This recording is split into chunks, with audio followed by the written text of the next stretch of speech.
મારું નામ પ્રાંજલ માલવિયા છે. ડાયમંડ હોસ્પિટલ ચીકુવાડીએ મારું આઈસીએલ સર્જરી દ્વારા ઓપરેશન કરવામાં આવ્યું. ડૉક્ટર કમલેશ સરે મારું ઓપરેશન કરેલું છે.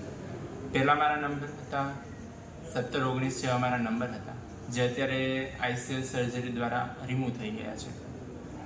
જે ઓપરેશન કરવામાં આવ્યું ત્યારથી લઈને અત્યારે એન્ડ સુધી આખા સ્ટાફ મેમ્બરે, પછી સરે, એમના જે અસિસ્ટન્ટ્સ હોય એમને બહુ જ હેલ્પ કરેલી છે.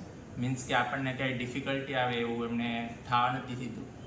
માટે મારું ઓપરેશન એકદમ સ્મૂથલી થઈ ગયું છે. મારે અત્યારે કોઈ તકલીફ પણ નથી. એકદમ ક્લિયરલી હું બધું જોઈ શકું છું. અત્યારે સુધી જ્યાં સુધી નંબર હતા ત્યાં સુધી તો હું પાસનું પણ કંઈ ન જોઈ શકતો હતો, પણ અત્યારે સ્મૂથલી બધું દૂરનું પણ દેખાય છે, વાંચી શકાય છે. માટે it is very helpful. Thank you.